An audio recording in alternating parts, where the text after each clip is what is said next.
welcome back to my channel. Hello, hi.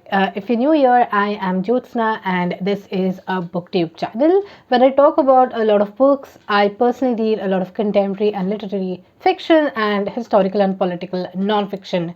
And I absolutely love reading, Indian non-fiction specifically. So yeah, if those kind of are your interest, then maybe this is a video that you should watch. And that being said, this video is actually a haul video.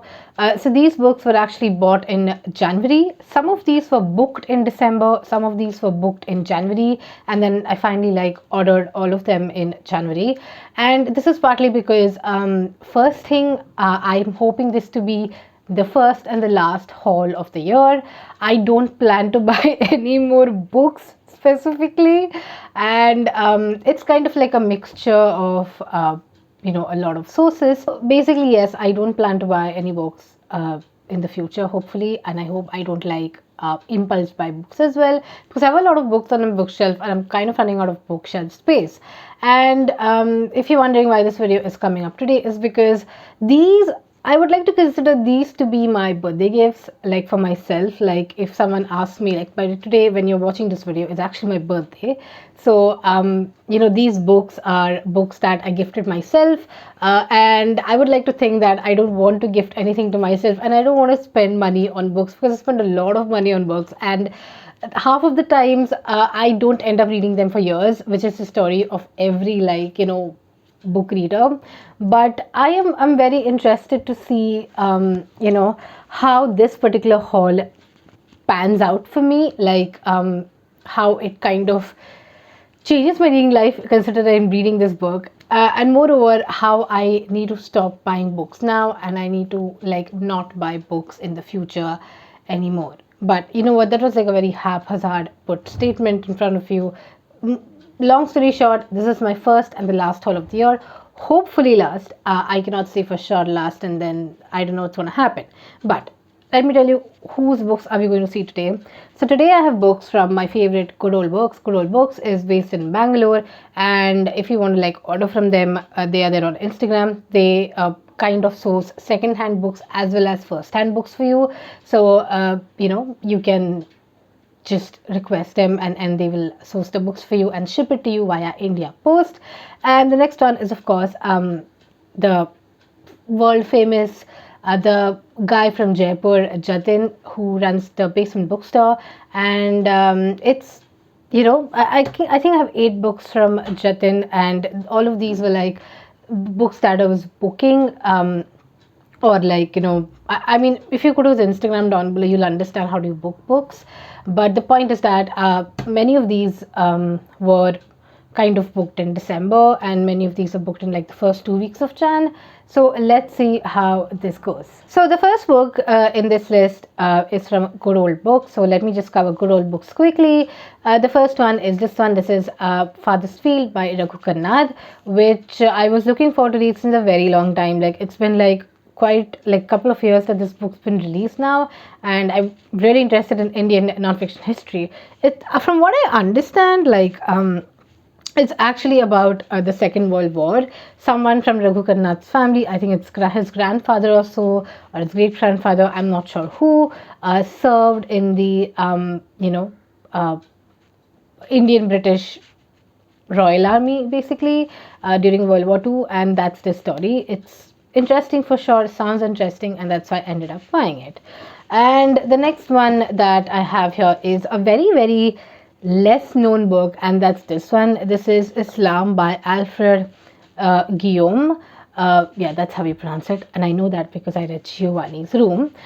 So it's very interesting because oh wow, I have a note as well here.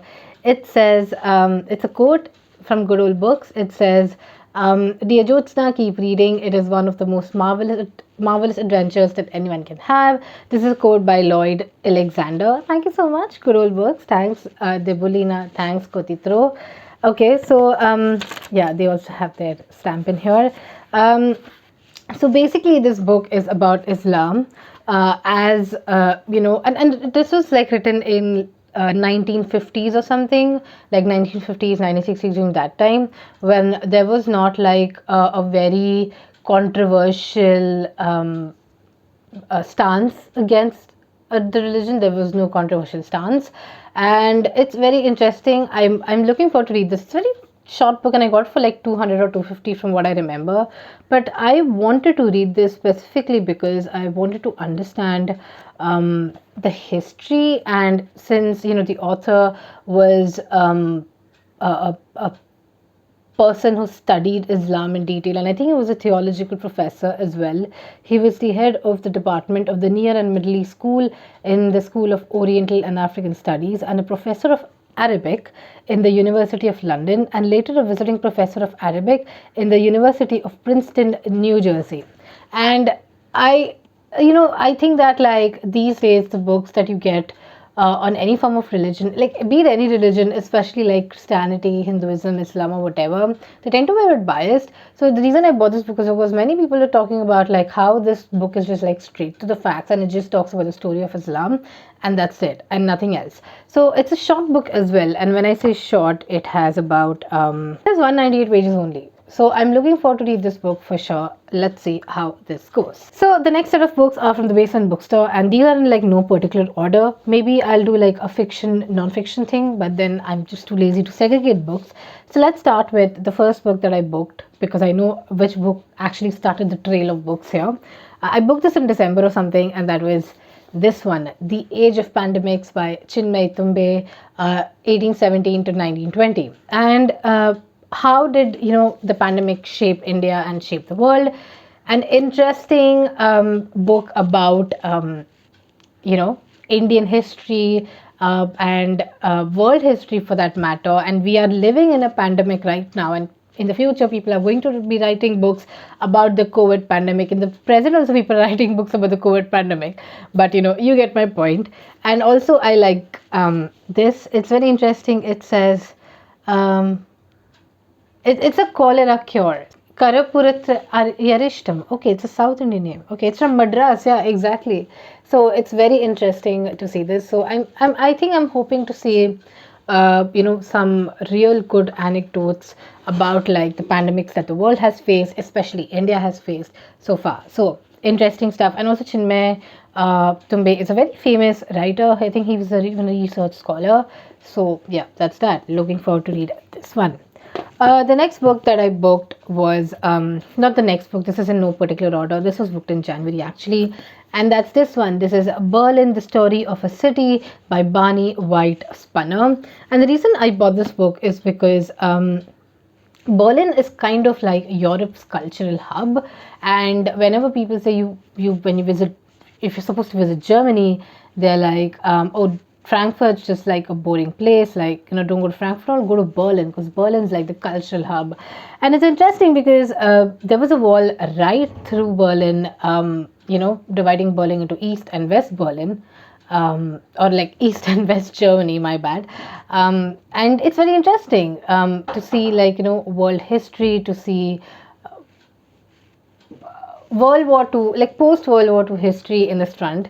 So basically, I just read the blurb at the back. The blurb at the back says, Berlin is Europe's most fascinating and exciting city. It is and always has been a city on the edge, geographically, culturally, politically, and morally. The great movements that have shaken Europe from the Reformation of Marxism have their origins in Berlin streets. That's very true, actually. With its unique dialect, exceptional museums, experimental cultural scene, its liberated social life, and its open, honest approach to history, with monuments to the Holocaust as prominent as its rebuilt royal palace, it is as challenging a city as it is absorbing. Too often, Berlin is seen through the prism of Nazism and its role on the front line in the Cold War.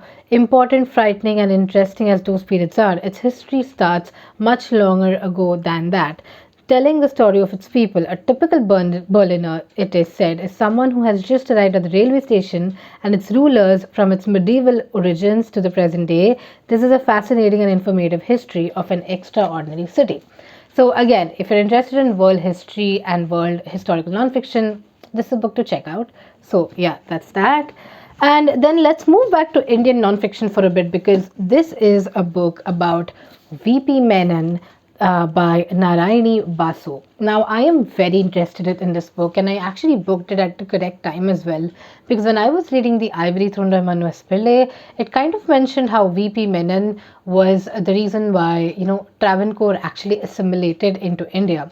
So, if you do not know, like during independence, there were a lot of princely states from Bikaner, Jaipur, Hyderabad, like you name it, and it was there basically.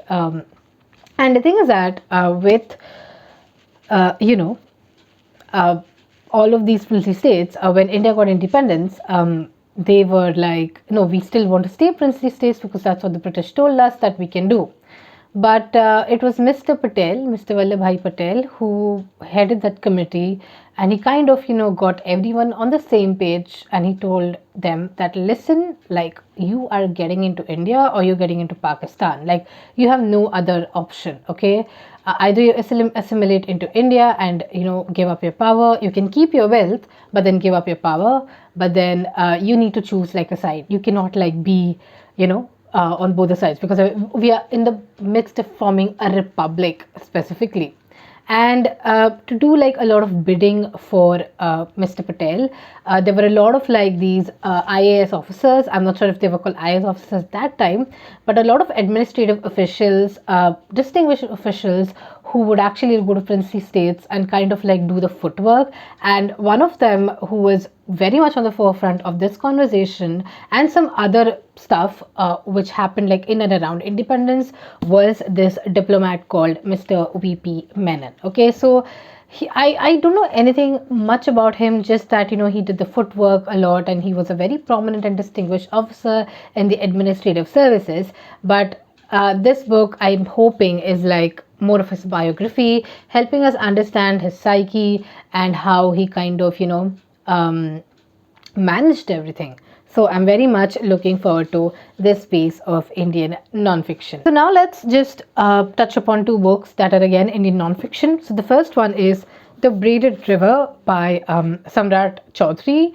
And this is actually an interesting book, which was not in my radar, but I saw it on Instagram and decided that I really want to read this. This book talks about the Brahmaputra River and how it's kind of like how the towns and the villages in and around Brahmaputra, the river, because it's a very heavy flowing river, as you know, right? So basically it's about it sets out to follow its braided course from the edge of Tibet, where it enters India, down to where it meets the Ganga at a spot marked by the highest red light district in Bangladesh. Woven with tales of this varied encounters is the history of the border between India and China in Arunachal Pradesh and the formation of the Assamese identity, a matter of great contemporary relevance owing to the National Register of Citizens and the Citizenship Amendment Act and the ecological challenges posed by the proposed dams. This is a genre-bending book that touches upon several hot-button issues as it blends travel, memoir, and history with the present. And that's a very interesting premise. It's like a mixture of historical and political fiction, whereas I was just thinking it's just historical, political and historical non-fiction, whereas I was just thinking that it's historical non-fiction. So, again, interesting stuff. I am looking forward to read this one. And the last book, I would say, in Indian non-fiction specifically, is actually Insurgent Empire. This has been on my wish list since some time now, and I saw this on sale just for like 200 or 250 on the store, so I had to book it. This one is by Priyam Vada Gopal. This is basically about, one sec, where is it? Okay, so how rebellious colonies changed British attitudes to the empire. Insurgent Empire shows Britain's enslaved and colonial subjects were active agents in their own liberation. What is more, they shaped British ideas of freedom and emancipation back in the UK. So basically, the author, she examines a century of dissent on the question of empire and shows how British critics of empire were influenced by rebellions and resistance in the colonies from the West Indies and East Africa to Egypt and India. In addition, a pivotal role in fomenting resistance was played by anti-colonial campaigners based in London, right at the heart of the empire. So, and that's interesting because I just thought this covered India's perspective, but it also covers like a lot of other perspectives. And what I think that this is going to be is it's going to be a very academic read, and it's a very huge book as well from what I see here. So the book has 455 pages. That's okay. It makes sense. And yeah, I mean, looking for to read this one. So interesting. And that being said, let's get to our last non-fiction book. This is not Indian non-fiction. This is like general non-fiction, and it is this one. This is Socialism 101 by Kathleen Sears. Okay, it's basically called a crash course in socialist political theory, and I bought this on a whim because it's very interesting and it has like not picture, yeah, like pictures like these as well. It talks about like everything that you need to know in the school of socialism in socialism school basically. And yeah, interesting stuff. I don't know much about the book, but I'm hoping to explore. So the last two books in this list are fiction, Indian fiction books, and these are books that had been meaning to read since a very long time. Generally these days I do not order like much fiction books. I'm more into non-fiction and I read a lot of Indian non-fiction, as you know. But this one is the first one. This is a translated book. It's called The Sickle by Anita Agnihotri, and it talks about like the uprising and farmers, and I'm very interested to understand the story in detail.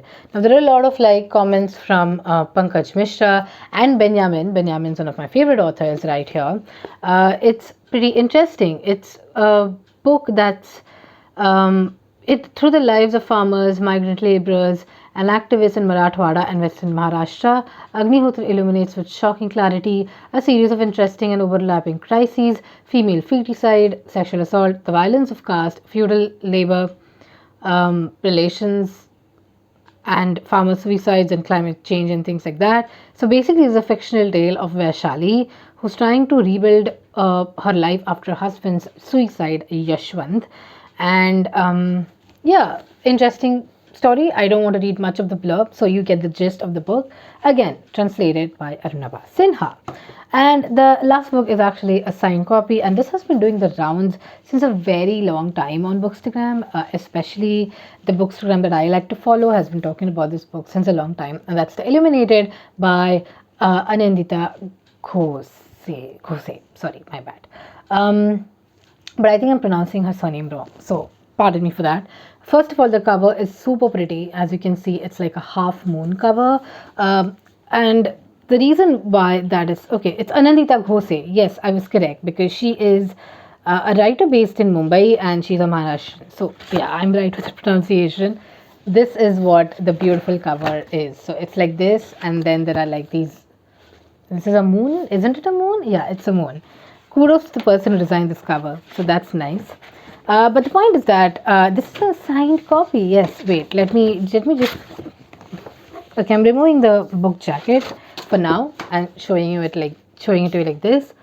So basically, this is a signed copy, and Jatin had mentioned that this would be a signed copy when it was coming. I got this for 300 rupees. The unsigned version was for 200. So I was like, yeah, it's worth, and I really like the fact that this is signed. And I don't know much about this book. I don't want to read the blurb of this book, or I don't want to even like know more about this book. I just want to get into it without knowing anything about it. Okay, so that's it for this video. Again, I'm hoping this is the last call of 2022, although I know that it may be not, but let's see how it goes. But yes, thank you so much for watching this video, and I will see you on my weekly reads. Bye.